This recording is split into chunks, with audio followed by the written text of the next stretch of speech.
के समापन समारोह के अवसर पर उपस्थित हमारे सहयोगी भाई श्री घनश्याम जी, श्री राम बिहारी वाजपेयी जी तथा सभी अनुशासित और कर्तव्यनिष्ठ शिक्षक और शिक्षिकाएं एवं बेटियां और बेटों तथा विद्यालय के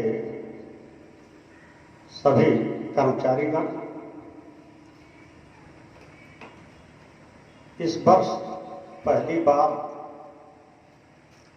शासन द्वारा ये निर्धारित किया गया कि ग्रीष्मावकाश के प्रथम सप्ताह में अथवा ग्रीष्मावकाश के अंतिम सप्ताह में समर कैंप का आयोजन किया जाए और उस कैंप में विद्यार्थियों के अंदर छिपी प्रतिभा को बाहर ला करके उनको प्रोत्साहित किया जाए और उनके व्यक्तित्व में निखार लाया जाए। शासन की ये मंशा थी। ग्रीष्मावकाश के अंत में मुझे मालूम था कि बारिश का समय रहेगा, तो मैंने निर्णय लिया कि ये प्रारंभ में ही करना बच्चों के हित में है और इस वजह से तन से नहीं, मन से नहीं, तन से अस्वस्थ होते हुए भी बच्चों के भविष्य को ध्यान में रखते हुए उनके प्रतिभा को निखारने के लिए मैंने ये निर्णय लिया कि प्रथम सप्ताह में ही समर कैंप क्लास का आयोजन किया जाए।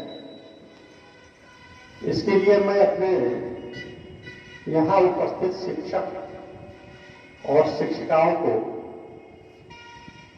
विशेष धन्यवाद देता हूं, उनके प्रति आभार प्रकट करता हूं कि ग्रीष्मावकाश के दिनों में भी उन्होंने अपने सारे कार्यक्रम स्थगित करके इस कैंप को सफल बनाने में, बच्चों के भविष्य को संवारने में अपना पूर्ण योगदान किया।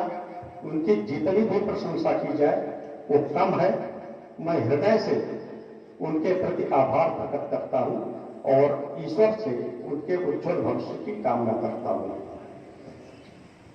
यहां से जो भी कार्यक्रम हो रहे थे वो सबसे पहले उसकी फोटो और ऑडियो वीडियो जो कुछ भी होता था कार्यक्रम, ये पहले मेरे व्हाट्सएप पे जाता था, वहां से उसको मैं चेक करता था। अगर कोई सुधार की गुंजाइश होती थी तो क्या करके सुधार करा करके फिर उसको मैंने जिला विद्यालय निरीक्षक को प्रेषित किया और जिला विद्यालय निरीक्षक ने उसे शासन को प्रेषित किया। और हम सभी के लिए ये गर्व का विषय है कि मेरे बच्चों ने अपने शिक्षकों के मार्गदर्शन में इतना अच्छा कार्य किया कि जिसकी प्रशंसा जितनी भी कार्य की जाए वो कम पड़ेगी। आपको शायद ना पता हो, लेकिन मैं बता दे रहा हूं कि इस जिले की नाक होगा, इस जिले का मान सम्मान रखने में ही आपका पूरा योगदान रहा है। तो हम अपने बच्चों को बधाई देते हैं और उनके कुशलता और अनुशासनशीलता के प्रति हम कायल हैं कि बच्चों ने जो कुछ भी प्रदर्शन किया वो अत्यंत सराहनीय है। और ये आपने अपने स्कूल के साथ साथ पूरे जिले का नाम रोशन किया है और शासन स्तर पर आपने जगत जीत बनाया है। आपके उज्जवल भविष्य की मैं कामना करता हूं। जितने भी कार्यक्रम हुए हैं और सारे लोगों ने तो, बहुत सारे लोग छुट्टियां मना रहे हैं, अपने घर मौज मस्ती कर रहे हैं। अपने शिक्षक और शिक्षिकाओं ने अपना जो योगदान यहाँ दिया है, मैं आश्वस्त करता हूं कि भविष्य में आपकी जो भी मांगे होंगी, इस समर्पण भाव और इस कार्य को संपादित करने में, इसके एवज में मैं आपकी मांगों को जरूर पूरा करूंगा। आप निराश मत होइएगा कि लोग तो घर गए, हम घर नहीं जा पाए। इसमें प्रियंका और सुनीता दूर की हैं और तो यहां नजदीक के हैं। तो आप लोग इसके बदले में, या कोई भी टीचर जिन्होंने यहाँ योगदान किया है, इसके बदले में जितने दिन आप यहाँ रहे हो, उसके बदले में निसंकोच आप बताइएगा कि मुझे अवकाश चाहिए इस एवज में, तो वो अवकाश आपको मिलेगा।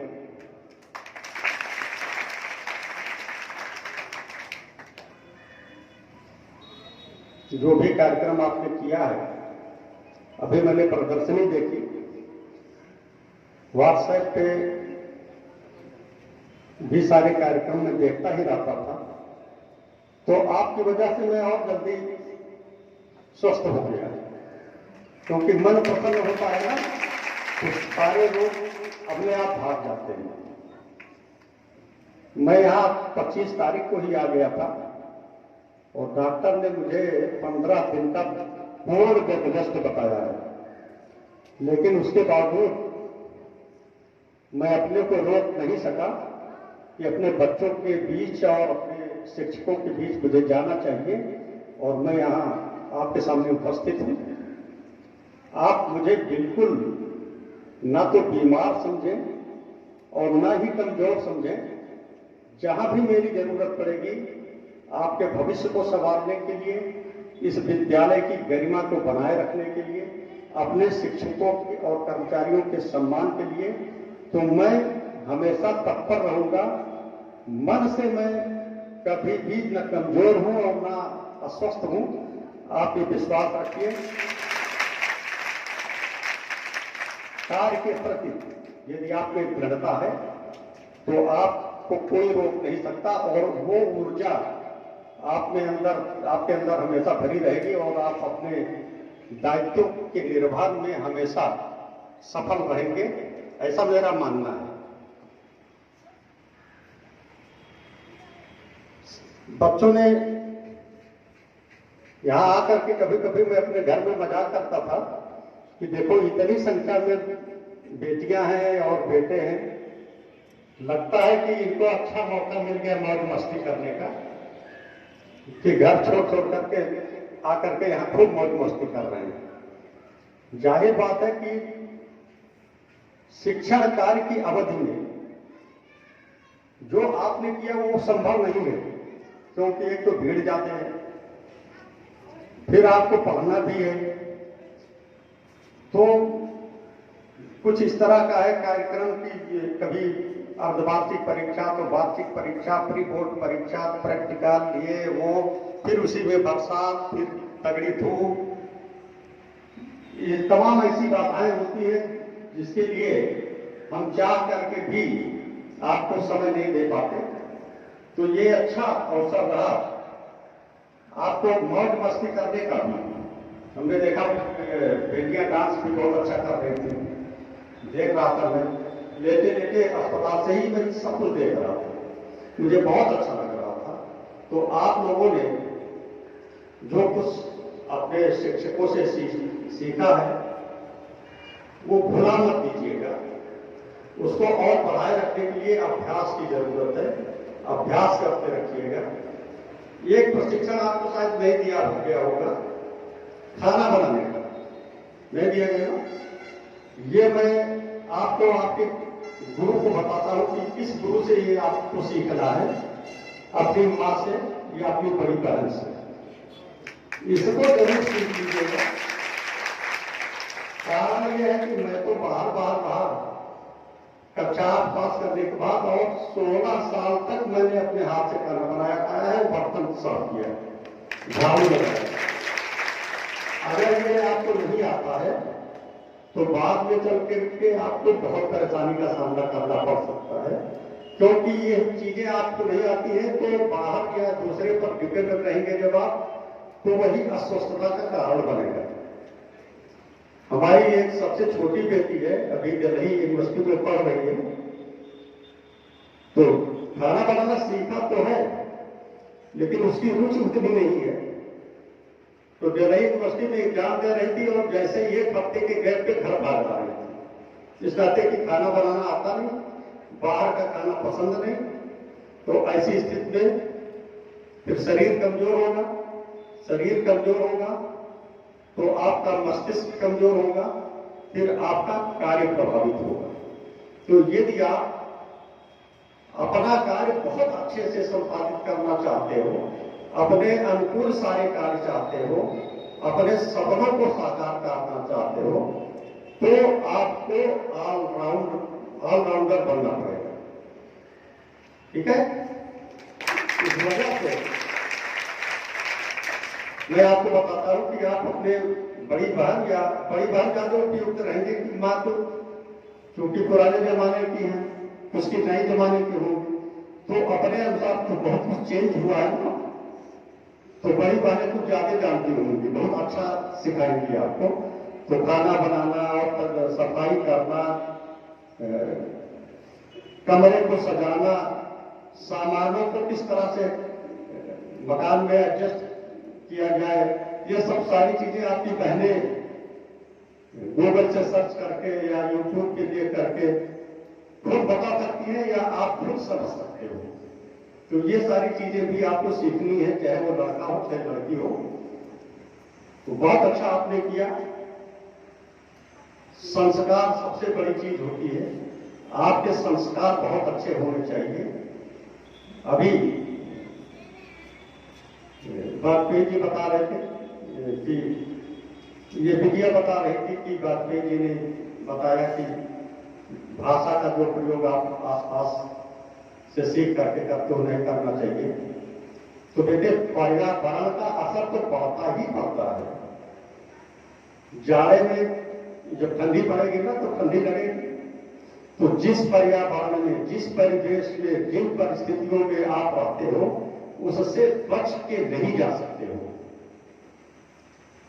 इसके लिए आप में दृढ़ता होनी चाहिए, आप में अच्छा करने की ललक होनी चाहिए।